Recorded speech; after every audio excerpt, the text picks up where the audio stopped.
Hello everyone, how are you? Let us continue our chapter 7 of class 9th. In our previous episodes, we have covered up to exercise 7.1 and now we are going to start an important theorem of this chapter. So let us start. The theorem is like this. Angles opposite to equal sides of an isosceles triangle are equal. Which are equal? Angles opposite to equal sides are equal. This is the statement of the theorem. And what is the given condition? Equal sides of an isosceles triangle. This is given condition.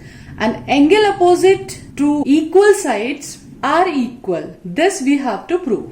So what can we say? In any triangle ABC, let us consider these two sides AB and AC are given equal. And opposite angles we have to prove equal, means angle opposite to side AC means in front of AC, that is angle B, and another angle is opposite to side AB. Side AB is this and opposite angle will be that one. So what we have to prove? Angle B is equals to angle C. Now to prove this result, there are so many methods to prove this result. Let us see one of the method. To prove it, we have to do a construction. So we have to draw a line such that the line is angle bisector. If we name them as angle 1 and 2, so angle 1 and 2 will be equal. So write the same construction and now let us see the proof. Now we are having two triangles, triangle ABD and triangle ACD. So in these two triangles, we can say easily AB is equals to AC. We are trying to prove them congruent. So this was already given in the question. Angle 1 is equals to angle 2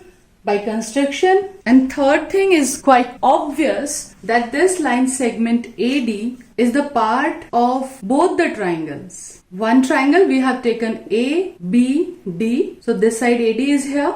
And another triangle ACD, again AD is here. So we can write it like AD is equals to AD, common. So now observe the congruency rule. This one side you have shown equal.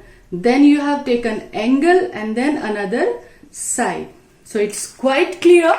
The rule is SAS rule. So by SAS rule, triangle ABD congruent to triangle ACD. So now what can you say about other corresponding parts? By CPCT, that is corresponding parts of congruent triangle, easily we can say angle B is equals to angle C. This result we have to prove. Angle B is equal to angle C, we have to prove it. Another important thing, other than this theorem, we can say this part, it must be equal to this side. So by CPCT, we can conclude BD is equal to CD also. Okay? Same result can be proved. In this way, if we do this construction, draw AD in this way, so that BD become equals to CD. That is, initially you are taking D is the midpoint of BC. So again try to prove these two triangles congruent. So what can you say? AB is equals to AC. So what can you say? AB is equals to AC and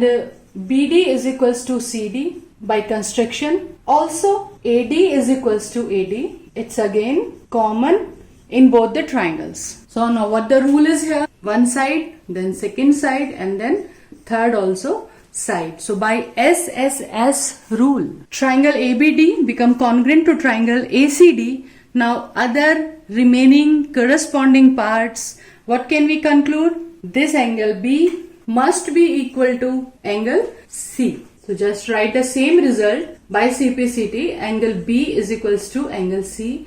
Now it's a very important result which can be used in questions directly.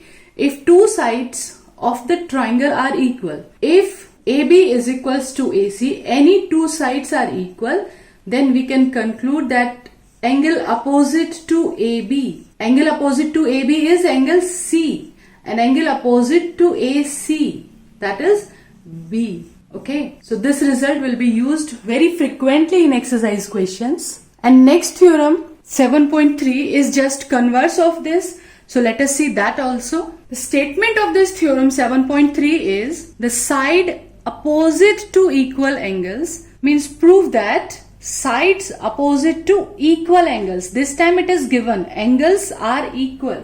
Angle B is equals to angle C. Any two angles are given equal and we have to prove sides opposite to equal angles of a triangle are equal. We have to prove sides are equal. Okay. So side opposite to angle B means just in front of angle B, that is side AC. And side opposite to angle C means just in front of angle C. This is angle C and side opposite to angle C in front of angle C. So we have to prove AC is equals to AB. To prove this result, again we will do a construction. Any construction you can do. Either draw median or draw angle bisector. There are so many methods.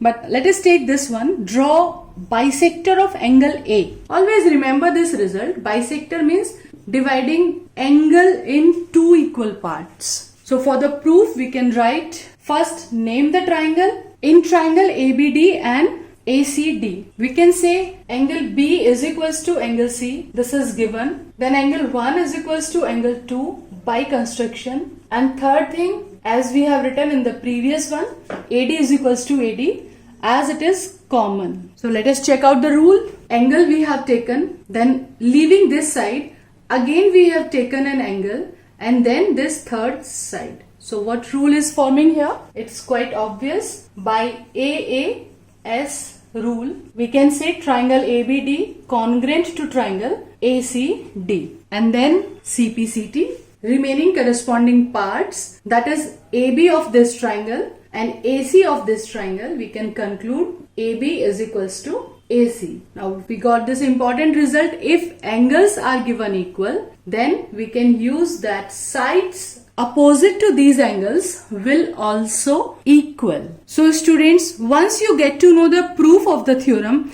then afterwards you have to remember this statement and then directly you can use this result in so many questions. So in our next video, we will come with some questions of exercise 7.2. Till then, stay tuned, enjoy life, enjoy maths as it's easy.